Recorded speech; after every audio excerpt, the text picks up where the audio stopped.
Thank you for inviting me to join you for this interview. As you mentioned, my theme is driving knowledge to action, building a better future.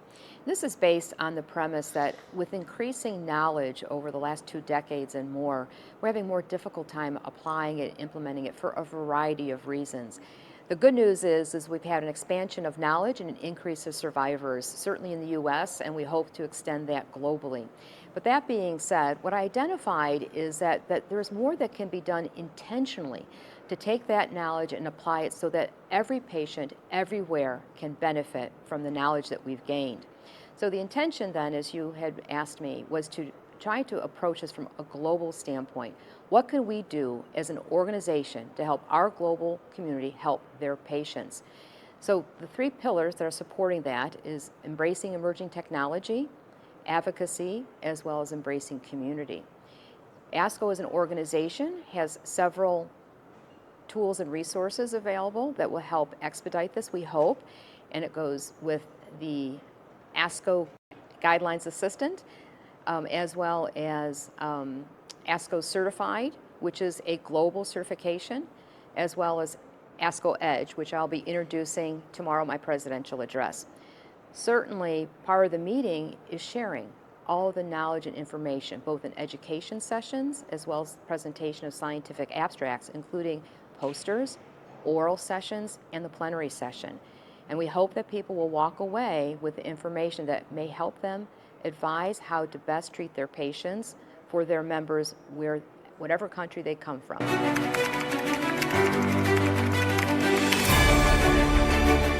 So with the design of the program, my two chairs, Dr. Erica Hamilton, my scientific program chair, and Dr. Cardinale Smith, my education program chair, was armed with a mission. And that was in the design of all the education sessions and the scientific sessions, that we take my theme and make it live within those presentations. So sharing knowledge is certainly very beneficial, but what can we do to try to improve access to that knowledge and implementation of that?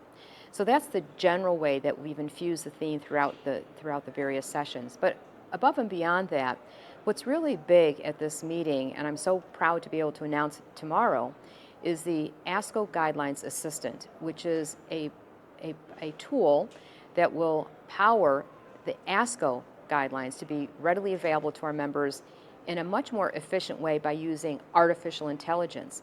So throughout the days, through Saturday, Sunday, and Monday, we will have an area in AI Space Lakeside where members can certainly try out some of these AI tools, including the AI Guidelines Assistant. We have a number of educational opportunities for folks to attend. So if they're not able to attend all of them, they can certainly access them online after the meeting. Our CEO, Cliff Hudis, will be meeting with Thomas Kurian from Google, and that will occur after the plenary session to talk about the integration of AI in oncology above and beyond what I'll be introducing within my presidential address and what we're going to be having available through education and scientific sessions, and discovering what the next steps should be.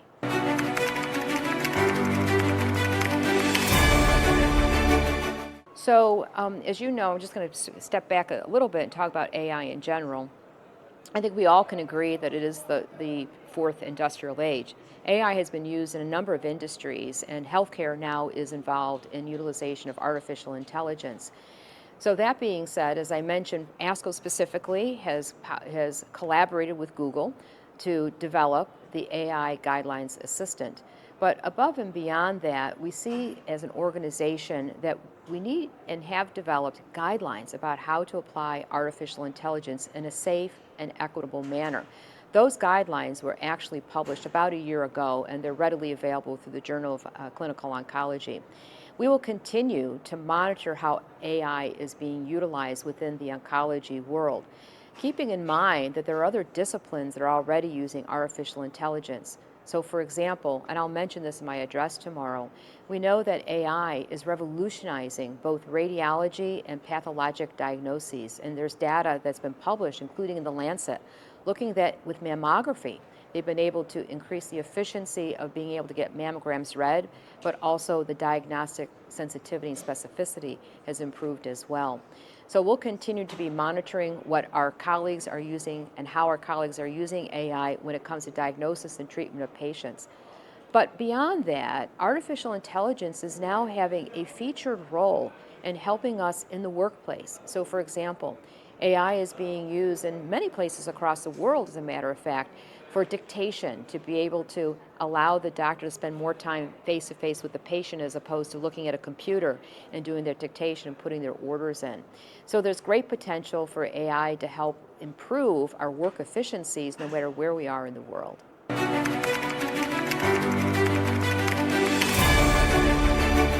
So as you're aware, ASCO is a global organization, and we have been working very closely with other organizations in joint sessions, for example. And so we have joint sessions this year with AACR, and more specifically globally with ESMO.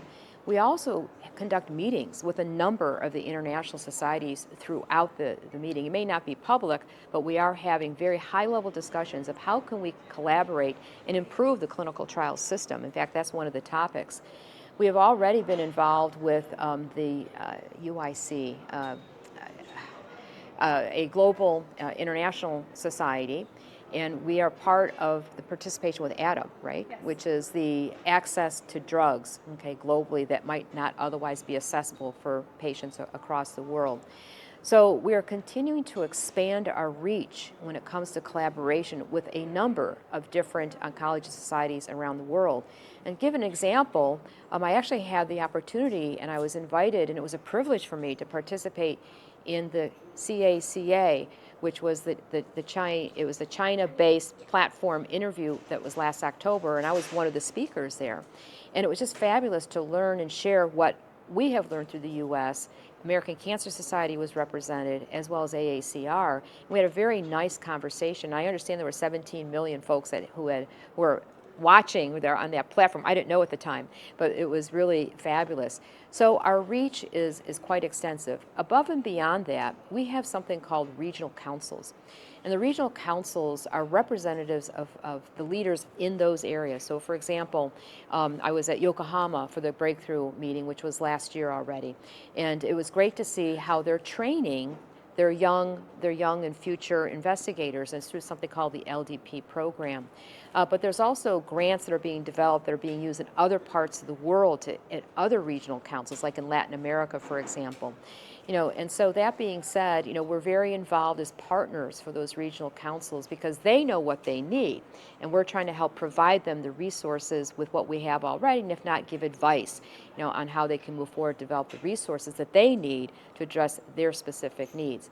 I did want to mention that next year we are having breakthrough, so 2026, June of 2026, the breakthrough will be in Singapore.